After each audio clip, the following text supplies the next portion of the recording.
नमस्कार मैत्रिणींनो, सीताच्या स्वयंपाकमध्ये आपलं स्वागत आहे. तर मैत्रिणींनो, माझ्याकडे आता रात्रीचं पीठ राहिलेलं आहे बघा, एवढं मोठं 2-3 पोळ्या होती एवढं पीठ राहिले. आता काय करायचं, टेन्शन आले. रात्रीच्या वाया जाण्याच्या न जाण्यासाठी आता आपण उपयोग करूया त्याचा मस्त एकदम भन्नाट. पहा तुम्ही, हे रात्रीचं उरलेलं पीठ आहे माझ्याकडं आणि ह्याचा मी उपयोग करणार आहे. अगदी छान रेसिपी बनवणार आहे. पहा तुम्ही, तुमचं कधीच वाया जाणार नाही पीठ. या पद्धतीने काहीतरी वेगळं केलं तर पहा तुम्ही. आता थोडंसं पातळ झालं आहे पीठ, तर रात्री केलेलं त्याच्यामुळं आत्तापर्यंत पातळ झालेलं आहे. थोडंसं पीठ घालते त्याच्यात अजून आणि जरासं मळून घेते. जास्त नाही, थोडंसंच मळणार आहे, कारण की आपल्याला जास्त घट्ट पीठ नकोच आहे. पातळच हवी पीठ आपल्याला त्या रेसिपीला. आपण पोळी बनवतो चपातीला, त्याच्यापासून बी पातळ असलं तरी चालेल. म्हणजे आपण जास्त वाढवायचं पण नाही पीठ, का की आपल्याला उरलं आहे पीठ. ते उरलेल्या पिठाचं काहीतरी करायचं, आणखीन वाढवून कशाला ठेवायचं. तेवढ्यातच पुरलं पातळ झालं तरी चालेल, आपण त्याच्यात ॲडजस्ट करून घ्यायचं. आता 2 गोळे केलेले आहेत. तर हे 2 गोळे काय करणार आहे, भरपूर पीठ घेणार आहे पिठीला लावायला खाली. पहा तुम्ही, लाटणं घेते. आता लाटणं घेऊन मग ते पीठ घेते आणि तुम्हाला दाखवते आता काय करायचं ते. तर इथे बघा, पीठ तर घेतलेलं आहे आणि लाटणं पण घेतलेलं आहे. आता मी हे पोळी लाटणार आहे त्याची. तर पहा तुम्ही कशा पद्धतीने पोळी लाटणार आहे, किती पोळी लाटणार आहे, जाडी का पातळ का कशी लाटणार आहे. पहा तुम्ही, पोळीपासून काय बनवणार आहे पहा. हे बघा, जास्त पातळ लाटायची नाही, एवढीच कन्सिस्टन्सी असली का पुरेशी आहे आपल्याला. तिला जास्त पातळ नको आहे, बस एवढीच झाली ना, बस झाली आपल्याला. तर ह्याची मला लाईन पाडायची अशा, का पातळ आहे म्हणून जरा चिटकणार आहे ते, तरी चालेल. ॲडजस्ट करून घ्यायचं का त्याला. एवढंच आपल्याला सारखं नको आहे का, अगदी एकसारखं सगळे झाले पाहिजे असं काही नको. थोडं वाकडं तिकडे झालं तरी चालते, काही प्रॉब्लेम नाही. आपण ॲडजस्ट करून घ्यायचं त्याच्यात. ते बघा, आता काय करायचं, असे तुकडे जरासं पीठ घेते, असे तुकडे पाडायचे.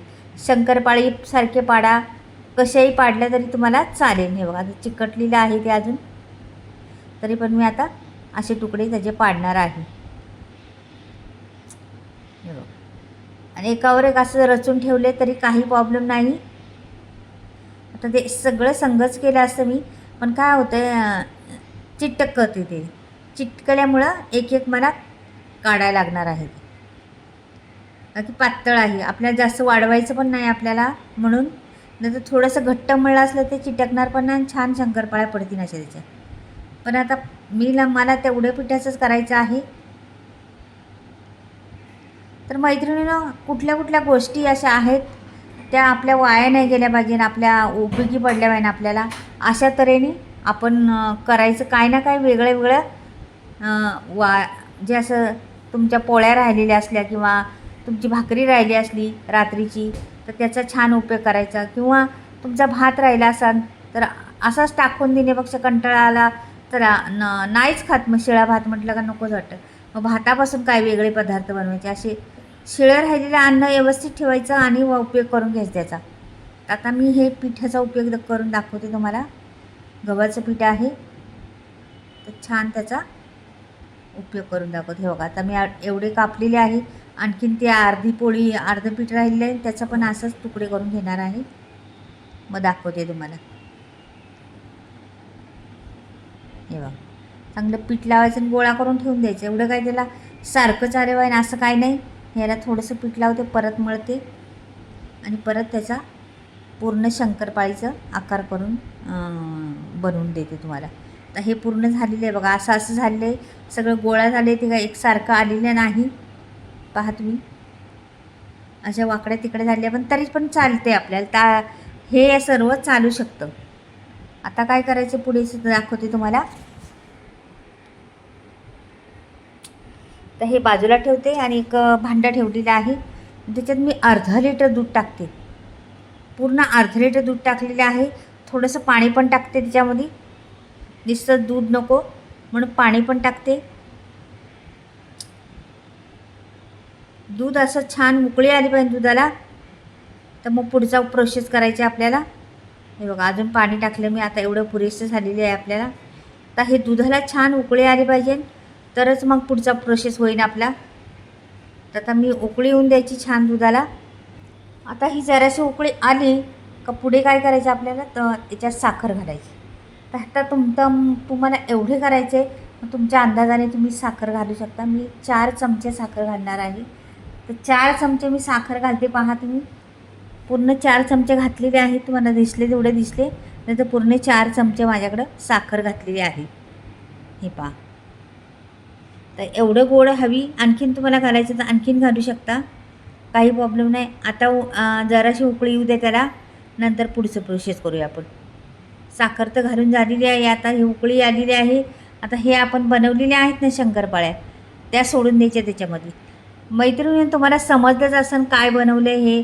ज्याला माहीत असेल त्यांनी तर नक्कीच समजलं असेल हे काय आहे ते.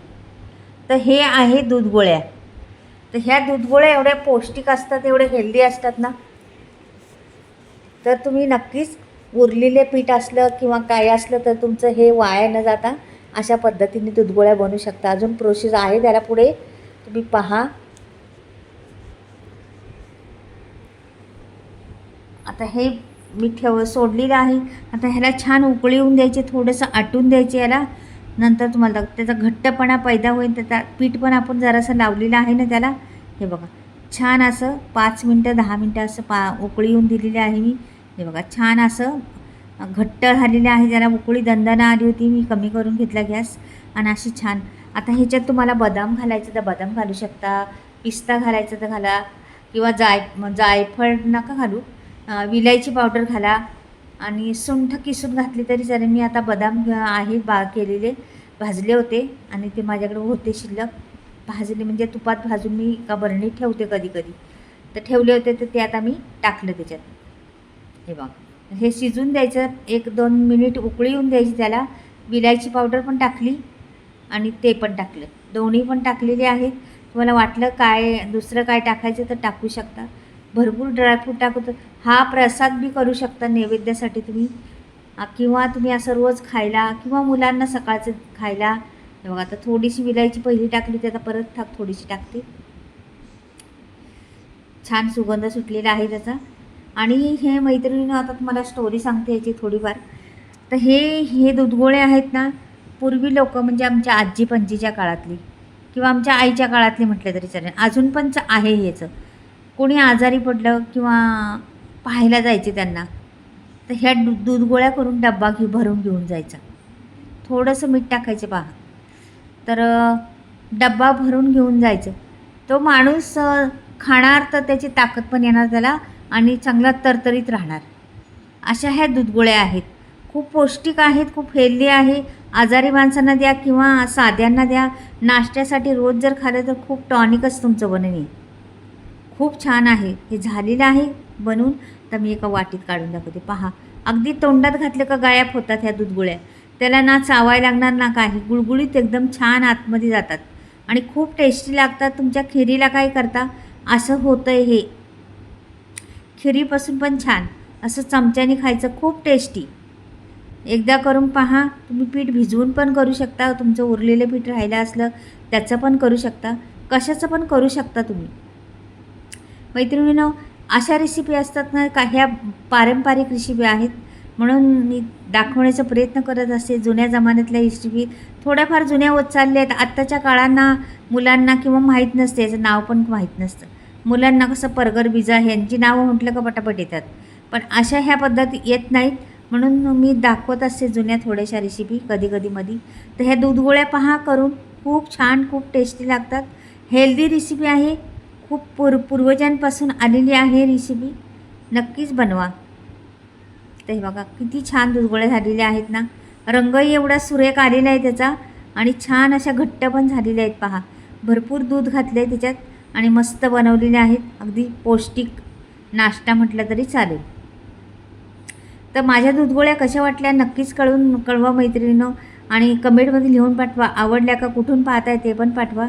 एवढ्या पांढऱ्या शुभ्र दूधगोळ्या बनलेल्या आहेत. खूप देखणी दिसती डिश, छान दिसती. चला बाय, परत भेटूया.